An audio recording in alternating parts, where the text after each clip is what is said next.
Hola, hoy vamos a hablar sobre la contaminación ambiental que específicamente tiene que ver con la del aire, pero ahora que ya abordamos los problemas que causa la contaminación del aire y las fuentes que por lo general se le atribuyen a este tipo de contaminación, vamos a ver las medidas de gestión y control que existen para evitar que estas sustancias lleguen al ambiente y generen los problemas tanto en la salud de la población como el deterioro del medio ambiente. Entonces esto es bien importante desde el punto de vista de la gestión ambiental, dado que permite de alguna forma seguir operando, seguir funcionando, seguir trabajando desde el punto de vista de producción, sin las consecuencias que habíamos descrito inicialmente en el curso.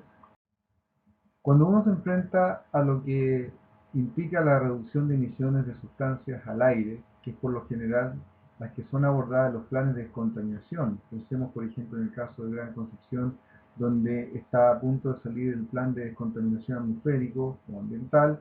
que va a regular una serie de fuentes, entre ellas las industrias, se plantean distintos escenarios y alternativas que tiene el sector productivo, por ejemplo, para poder reducir su carga ambiental, en este caso a la atmósfera, de sustancias contaminantes del aire. ¿Y cuáles son las opciones que normalmente se plantean y que tienen que de alguna forma decidir internamente? Una es reducir el nivel de producción, porque por lo general las emisiones están asociadas a la tasa de actividad, que en este caso es la cantidad de producción, por lo tanto, si operan menos horas al año o funcionan menos días al año, probablemente va no solamente implicar en una reducción de la producción, sino también en una reducción de las emisiones de sustancias al ambiente. Por otro lado está cambiar los procesos productivos, y esto es bien importante porque cuando implica esto es tal vez mirar de buscar una tecnología, buscar un proceso, buscar un equipo que sea más moderno, menos contaminante, y eso implica sacar de producción una parte del proceso productivo y cambiarla por un componente nuevo. Otra opción sería la que vamos a discutir hoy día, que tiene que ver con la implementación de tecnologías de control y que está asociado a tomar y elegir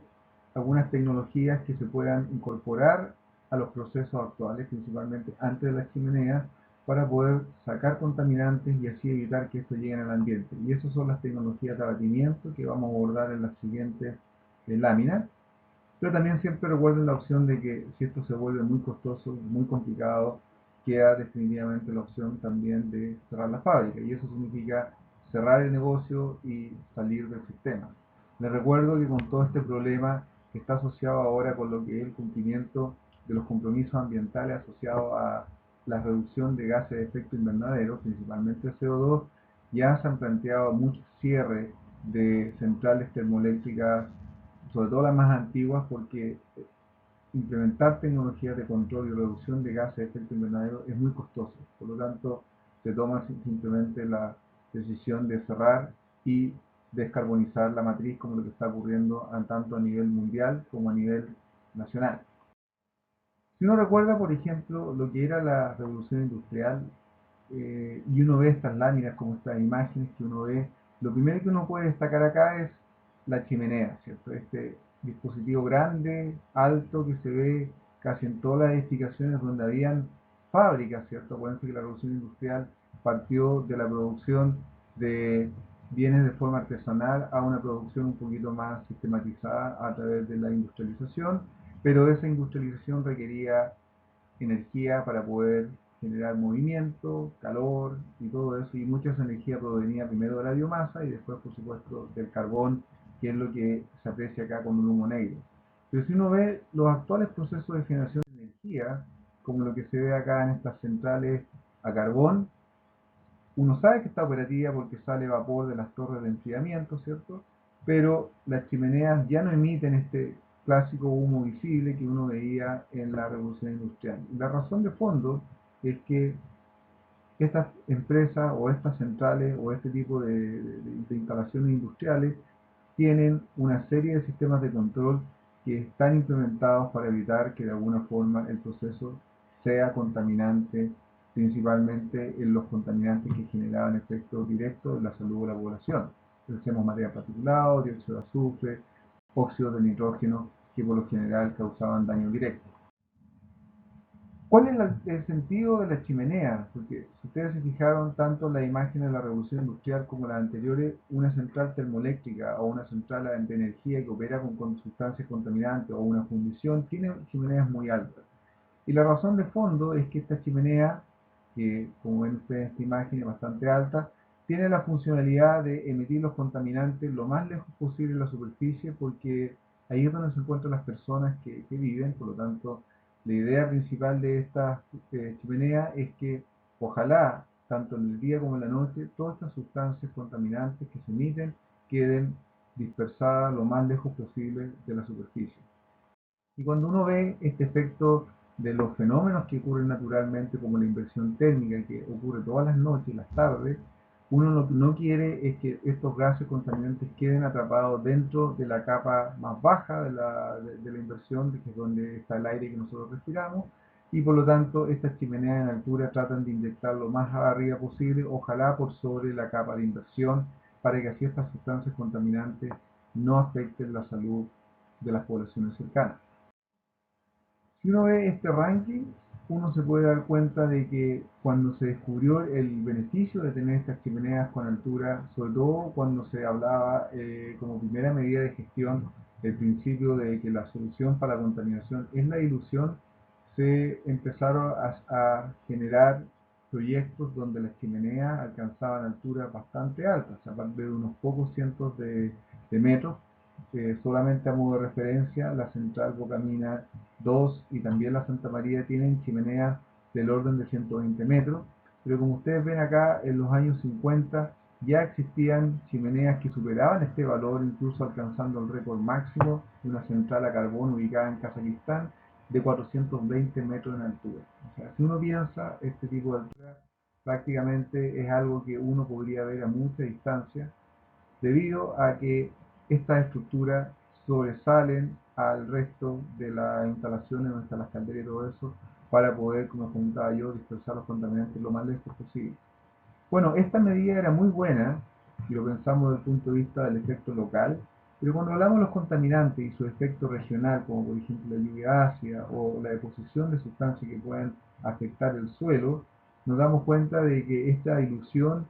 si bien es cierto, ayuda en evitar efectos locales, genera problemas regionales e incluso problemas globales donde los contaminantes se siguen emitiendo con la misma cantidad, pero se están dispersando lo más lejos posible. Por lo tanto, el segundo enfoque ya no era solamente pensar en que la dilución era un problema para evitar la contaminación o la polución, sino que también buscar alternativas tecnológicas que permitan reducir la carga de contaminantes con el propósito de poder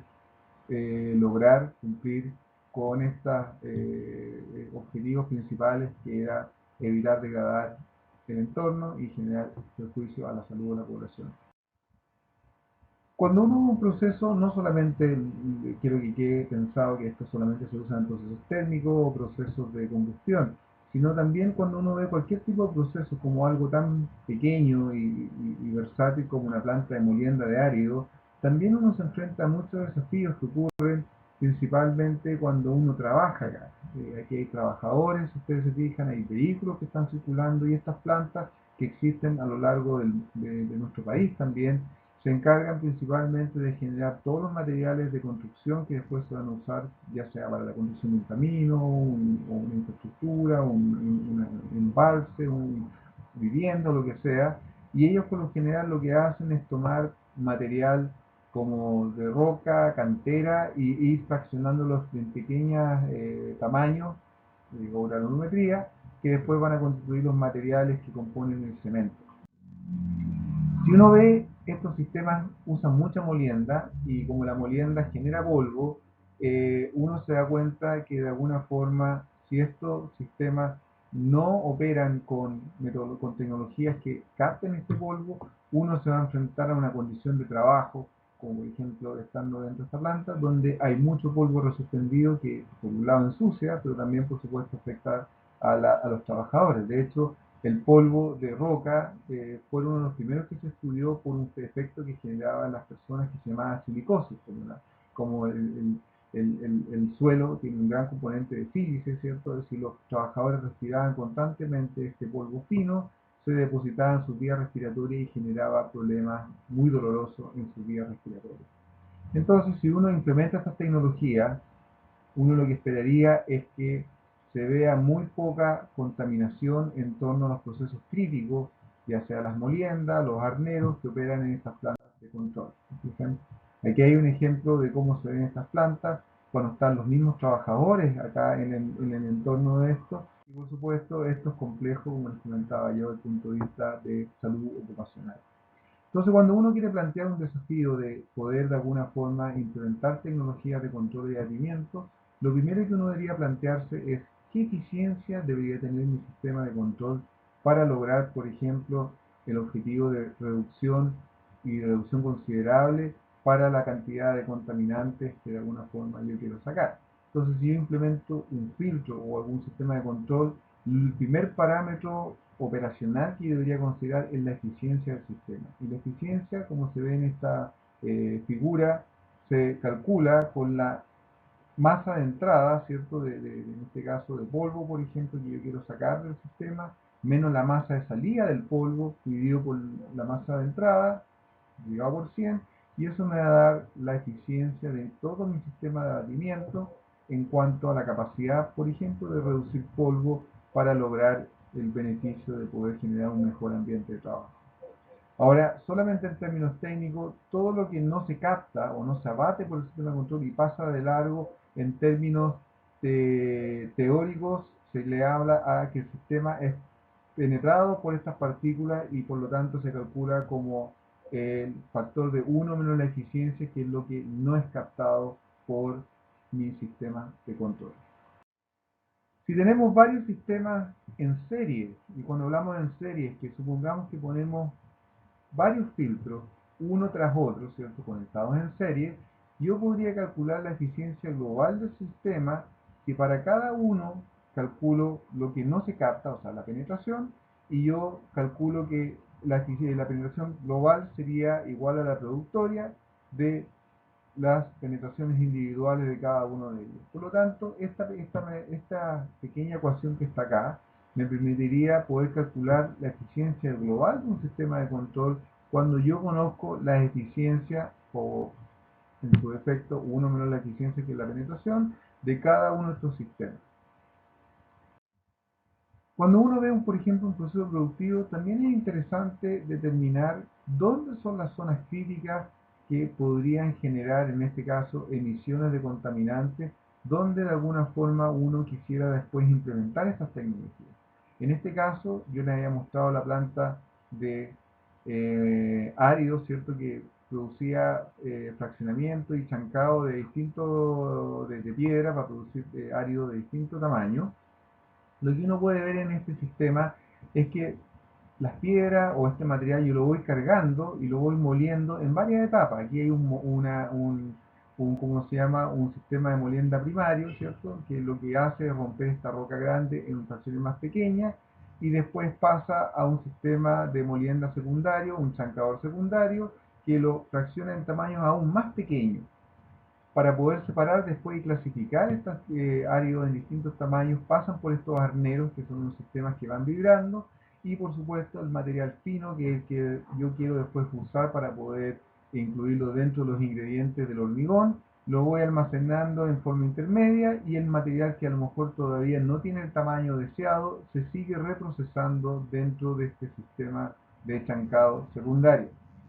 Ahora, ¿cuál es el problema de trabajar, por ejemplo, con roca de río o con roca de lecho o cualquier material que está expuesto al ambiente? Es que probablemente tenga un contenido de humedad suficientemente alto que todavía no le permita ser manejado o almacenado en forma adecuada. Por lo tanto, normalmente cuando se trabaja con estos polvos finos, uno lo que hace es secar. Entonces, en este caso pasa a una etapa de un secador, que es un horno como un cilindro que va rotando y para poder secarlo se le inyecta aire caliente, que es por lo general generado a través de una fuente de combustión y que de alguna forma le quita la humedad que tiene para poder llegar al material seco. Entonces, cuando se usa un combustible, se usa energía, gas, petróleo, va secando dentro de este secador y por supuesto al empujar aire también forzado se produce un arrastre y ese arrastre también muchas veces capta las partículas finas y también salen por la chimenea. Entonces, si uno ve estos procesos donde tenemos molienda, arneo, que es para separar, secado, y que finalmente produce un producto de valor comercial, nosotros tenemos que pensar dónde podemos implementar estos sistemas de control para poder trabajar en este tipo de plantas, pero sin con las consecuencias que les comentaba yo de emisiones de polvo, por ejemplo, que afecten tanto a los trabajadores como a los vecinos. Y uno lo que debería empezar a pensar es dónde yo podría tener problemas y dónde hay una potencialidad de implementar estas tecnologías de control. Entonces, en este caso, por ejemplo, yo identifico que el sistema de secado puede ser una zona crítica por el arrastre de material particulado fino que ocurre, y yo lo primero que hago como buen ingeniero es hacer un volumen de control o definir un volumen de control en torno a mi sistema para poder identificar las entradas y la salida de mi sistema para poder generar un balance de masa, algo que ustedes ya deberían tener interiorizado después de procesos industriales, ¿cierto? Y cuando uno hace un balance de masa, lo que se preocupa es determinar cuánta es la cantidad de masa que entra y cuánto es lo que sale para poder hacer este balance. Entonces, en este caso, eh, la cantidad de masa de combustible más la cantidad de masa de aire, porque pueden decir que el aire entra forzado a través de un ventilador, ¿cierto? Que no solamente calor lo que uno quiere agregar, sino también aire que vaya circulando, más la masa de material a secar que viene con humedad, debería ser igual a la masa del material seco, más la masa de todos los gases y componentes que salen a través de la chimenea. Entonces, cuando uno hace este balance, entra a mi sistema combustible, aire y material húmedo, y sale de mi sistema material seco, que es el que yo quiero finalmente usar para con fines comerciales, más una serie de gases que salen producto de la combustión, más el arrastre de polvo, más lo que sería también la humedad que la sacaría de este aire que está entrando forzado. Entonces, cuando tengo esa información, yo podría, de forma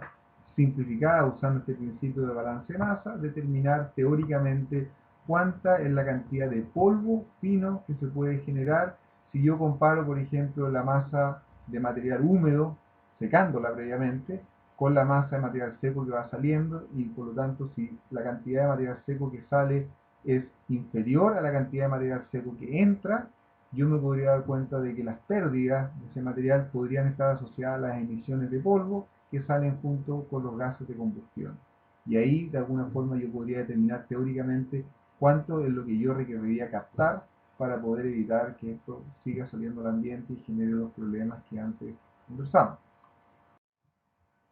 Ahora, cuando uno implementa y quiere trabajar con un sistema de batimiento de material particulado, ¿cierto? Que es lo primero que vamos a hacer, ya que estamos hablando de polvo, lo primero que uno tiene que preocuparse es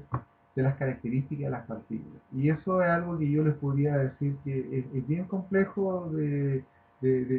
trabajar a veces, porque a diferencia que cuando uno quiere captar un gas como el dióxido de azufre o cualquier otro gas, aquí en partículas hablamos de mucha heterogeneidad, o sea, no hablamos de partículas que sean todas iguales, o sea, el proceso de generación de polvo de una planta de chancado es muy distinto al material o la emisión de material particulado que se puede generar en un proceso de combustión, como una termoeléctrica. Por un lado hablamos de ceniza volante, como la termoeléctrica, y por otro lado hablamos de polvo fino, y eso tiene cosas muy distintas en cuanto a su tamaño, la forma, la densidad,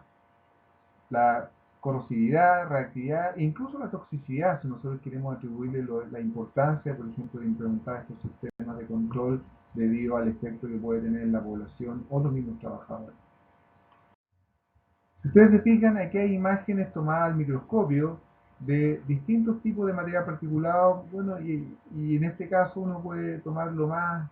pequeño, ¿cierto? Que son las partículas, por ejemplo, de hollín. Ese hollín es el humo negro que normalmente sale cuando uno ve el tubo de un vehículo como una micro que funciona como motor diésel, o el hollín ese que se genera en las centrales de energía que funcionan con combustibles fósiles, ¿cierto? Pero por otro lado, y son muy pequeñas, se ven como circulares, pero si uno las compara, por ejemplo, con el material o el polvo que se genera con la molienda de material rocoso o sales, ¿cierto? Como sobre todo en la minería, se da cuenta que son cristales, y tienen distintas formas de cristales, ya no son esferas, como el caso se podría esperar una esfera como el hollín, sino que son pequeños cristales que tienen formas como de sal, ¿cierto?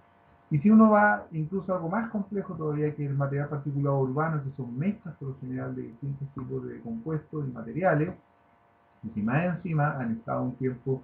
en el aire suficiente como para que se añejen, que se llama un efecto de que se van transformando, uno se da cuenta que se encuentran con partículas aglomeradas que por lo general pasan a constituir el material particulado urbano. Otra cosa que tiene importante tiene que ver con la distribución del tamaño de partículas, porque cuando uno ve esta distribución del tamaño, uno lo que trata de ver es caracterizar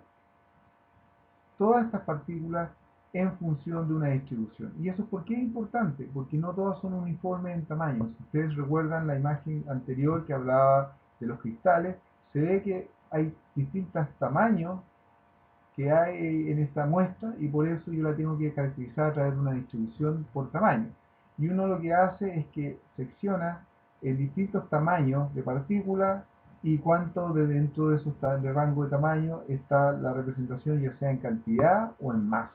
Y una vez que tenga esa información, yo construyo estos gráficos que suavizo, que son los gráficos de distribución de tamaño de partículas. Esto es importante porque cuando yo hago estos gráficos, yo puedo tener una idea de cómo se me distribuye mi tamaño de partícula previo a una selección de una tecnología que apunte a poder controlar o mitigar estas emisiones de material particulado o polvo, ¿cierto? ¿Cómo yo hago este experimento? Normalmente existen equipos para hacerlo. Uno de ellos son los impactadores de cascada, donde en la medida que va pasando el aire con el polvo se va captando los tamaños por distintos rangos en estas distintas etapas, y cada una etapa después yo la puedo, ya sea por gravimetría, pesar y poder calcular la cantidad de masa que se captó en cada uno de estos rangos de tamaño. Por otro lado, si vamos ahora a las tecnologías que se van a ocupar para poder separar estos contaminantes, vamos a ocupar los principios básicos o principios físicos que hay detrás de cada una de estas tecnologías para entender cómo lo hacen. Entonces, el primer principio que nosotros podemos ocupar es la gravedad, ¿cierto? Que ustedes la conocen, ¿cierto? La gravedad tiende a atraer los cuerpos con masa, suficiente masa, hacia el centro de la Tierra. Y en este caso, si nosotros tenemos partículas suficientemente grandes, ya sea en masa y, o tamaño, ¿cierto? Porque también aquí van a ver que es relevante la densidad, ¿cierto? Yo podría lograr que esta partícula sedimente, ¿cierto? O caiga o se precipite, y de alguna forma ese principio que tiene que ver con usar la fuerza de gravedad es lo que ocupa este sistema que se llama sedimentador gravitacional. Y lo que eso es una cámara que funciona permitiendo de que el aire que pasa con estos polvos o partículas que yo quiero separar pase a una etapa muy quieta, ¿cierto? Donde las condiciones son muy laminares, y eso hace que estas partículas empiecen a caer y empiecen a sedimentar o a precipitar en el fondo de este sistema. Y esto es bien relevante porque cuando uno usa este principio de sedimentado gravitacional, uno tiene que tener en mente la velocidad y el tiempo que va a tomar para que estas partículas sedimenten. Y para poder calcular eso, uno puede ocupar un principio básico que es la velocidad de sedimentación, donde la velocidad de sedimentación tiene que ver con el diámetro de la partícula al cuadrado por la fuerza de gravedad, que es una constante que ustedes conocen, que es 9,81 metros por segundo al cuadrado, por la diferencia entre la densidad de la partícula y la densidad del fluido, en este caso del aire, dividido por 18 veces la viscosidad, en este caso del fluido. Y esto es bien relevante, porque si ustedes se fijan, la velocidad de sedimentación va a ser más rápida en la medida que la fuerza de gravedad aumente, cosa que no podemos hacer en este planeta, pero también se aumenta el diámetro de la partícula. Pero también es relevante esta parte de la ecuación, porque si las partículas tienen muy poca densidad y es muy semejante a la del fluido, pensemos por ejemplo el aire, probablemente se van a quedar flotando. O sea, porque este valor va a ser muy cercano a cero y la velocidad de sedimentación final va a ser también muy cercana a cero. Por lo tanto, este sistema está limitado no solamente por la fuerza de gravedad, sino también por el tamaño de partícula y por la diferencia que hay entre su densidad en relación al fluido donde esta partícula se encuentra flotando. Si nosotros nos damos cuenta que tenemos esta limitación de la fuerza, podemos aumentarla, y una de las fuerzas que nosotros podríamos considerar que es mayor a la fuerza de gravedad es la famosa fuerza centrífuga. Yo creo que ustedes conocen este término, la fuerza centrífuga. La fuerza centrífuga muchas veces es lo que permite, por ejemplo, que un auto se mantenga pegado a la carretera si circula a alta velocidad cuando toma una curva con un peralte, ¿cierto? El peralte me refiero a que cuando son carreteras de alta velocidad, la carretera tiende a tener una pequeña inclinación para evitar que la fuerza centrífuga del vehículo lo saque del camino. Por lo tanto, esta fuerza que nosotros la conocemos, se usa, ustedes a lo mejor la han sentido en algunos juegos infantiles cuando uno está en estas cosas que van rodando, también se puede utilizar para poder separar las partículas de un fluido. Se usan en muchos laboratorios para separar, por ejemplo, la parte sólida del suero de la sangre, ¿cierto? Y se usan estos centrífugas, que lo que hace es poder separar, por ejemplo, lo que tiene que ver con las plaquetas, los glóbulos rojos y todo eso, de lo que es el suero de la sangre. En este caso, lo que vamos a hacer nosotros es ocupar esta fuerza centrífuga, que es proporcional a la velocidad de giro, ¿cierto?, dividido por su radio, y que lo que permite es que de alguna forma las partículas que vayan entrando al sistema junto con los gases de combustión, o con lo que queremos limpiar, vayan pasando, vayan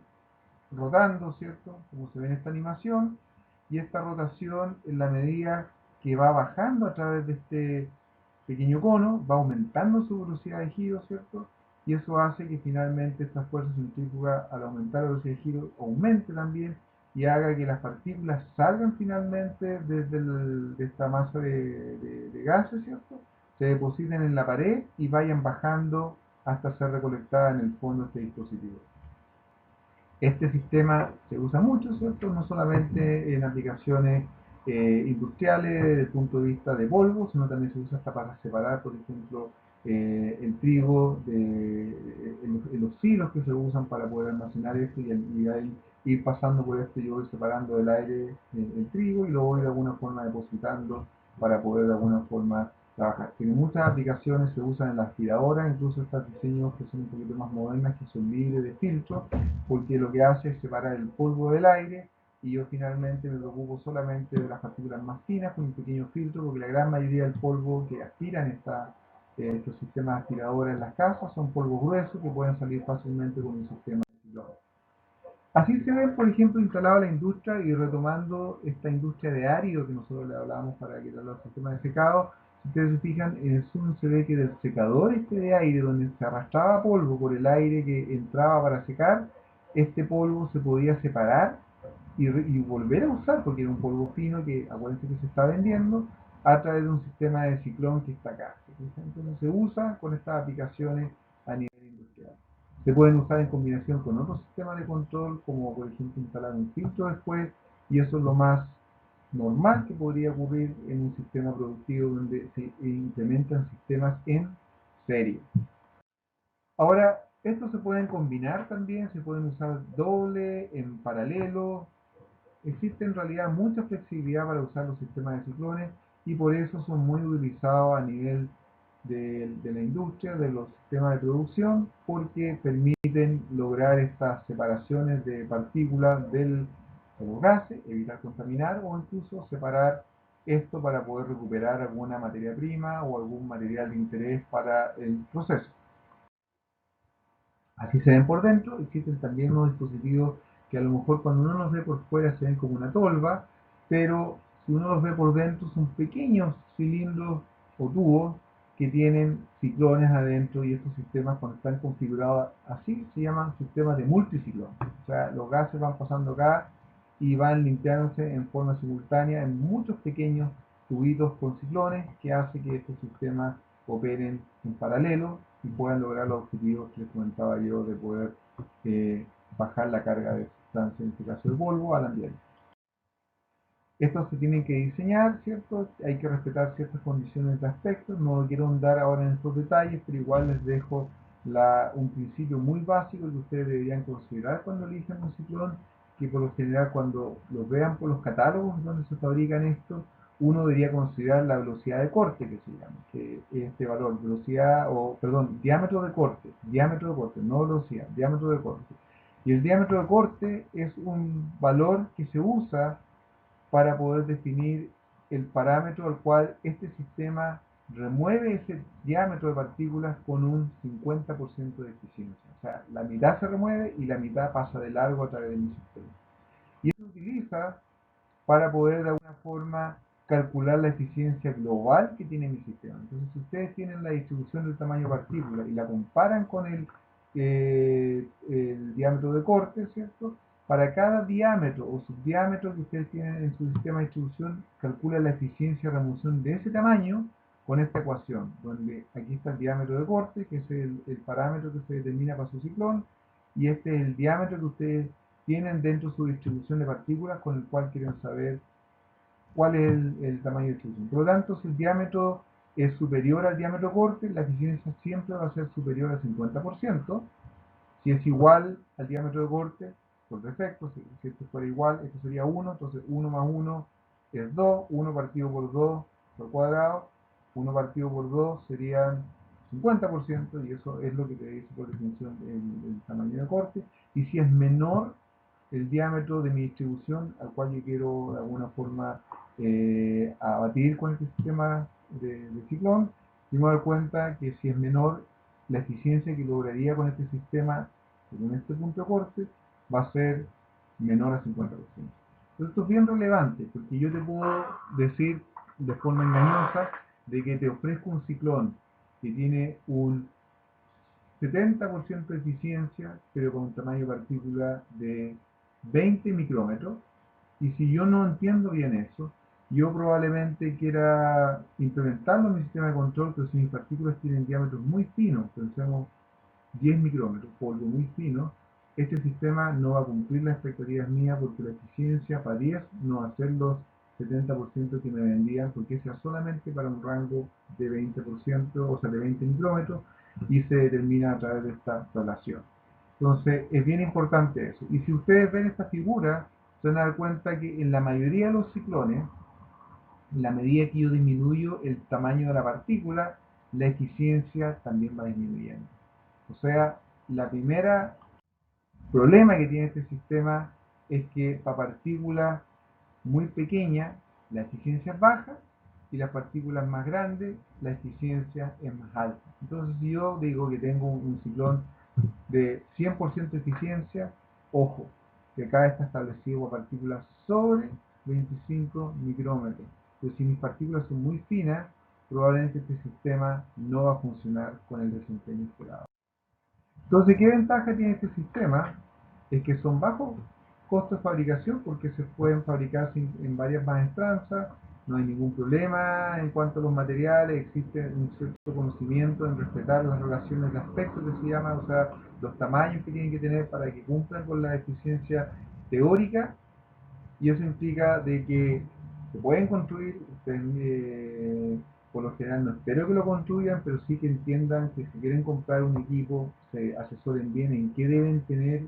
como información para elegirlo, como los caudales que tienen que tratar y el tamaño o distribución de las partículas.